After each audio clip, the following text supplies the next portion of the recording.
Hi, and welcome to Student Motivation and PBL with Computer Game Design. Meet Andrea Collins, who teaches computer game design in San Jose. Student motivation is a challenge for many teachers. Motivation can be elusive, and since it's largely intrinsic, it's very difficult to create on demand. All teachers can really do is create an environment where motivation is most likely to develop. Andrea admits that initially she has an easier time than many teachers because most students love the idea of computer games, so students like Foster come to class ready to dive into game crafting. The hard part comes is when they have to learn the basics of programming. When she would start teaching things like algorithms, variables, operators, conditional statements, looping statements, procedures, error handling, debugging, object-oriented programming technique, user interface design, and software modeling, everything dragged. Andrea even had students drop her class because they said it was so boring. Andrea admits that part of that was her fault. She was teaching the way she had been taught. She started with the basics so they could learn the process, and then somewhere in the distant future they would get to apply what they'd learned. But her students just couldn't wait that long.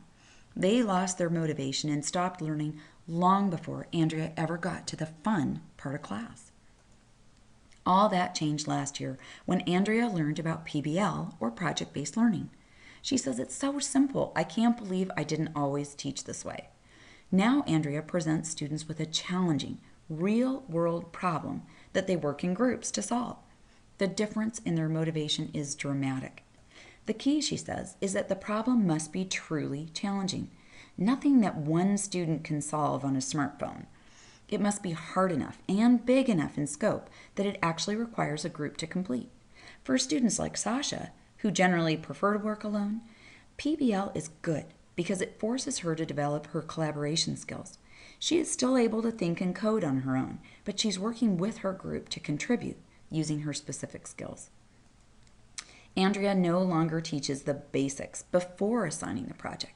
Instead, she starts with the real-world problem and lets the students figure out what they need to know in order to complete it. They come to her and ask for the learning they need.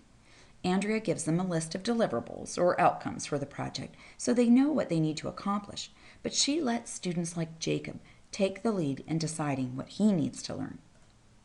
Another important aspect of PBL is the idea of student voice and choice, which is a key to motivation. Students want to choose the path they'll take to complete the project and want a say in what that completion looks like. With PBL, Andrea is able to provide that flexibility. Now, some students prefer to know exactly what's expected, and they need more structure, but PBL allows Andrea to accommodate both types. Andrea does admit that she has had to raise her tolerance for noise in her classroom. When you have 6 groups meeting and deciding who the hero is going to be and what obstacles they'll overcome in the game, that gets loud. But I walk around listening in and answering questions, and they're almost always on task and very motivated. Letting students direct their own learning has all but eliminated behavior problems in Andrea's class. She remembers hearing that 95% of all classroom behavior problems can be eliminated by creating a curriculum that is so fun, meaningful, and relevant that students can't help but want to do it, but she'd never really seen it in action before PBL. One example of a project is one she found on the CTE website called The Hero's Journey, STEM Integrated Project, written by Emmanuel Oleandor, Jeremy Sutton, and Vivian Pastel. Having to research their favorite video game characters, then design a new character to make their own game using Video Game Maker and Scratch programming language engages her students so fully that there's very little of the attentional-based behavior issues that used to plague Andrea's class. There's no more falling asleep in the back row, she says. Another aspect of PBL that's very important is the idea that there is an authentic audience, a real-world audience, who will be viewing the results. The idea of a public presentation of learning raises the bar of accountability and really engages her students. It raises their level of concern in a way that a simple grade by a teacher can't.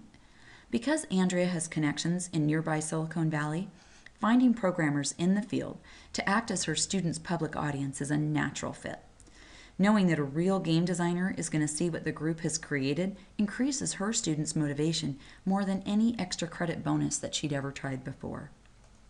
For students like Lyda, who want to pursue computer game design as a career, Project-based learning creates an authentic learning experience that closely resembles the kind of work real programmers do.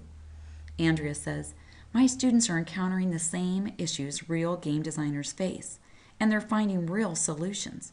It's fantastic to watch." Thanks for watching.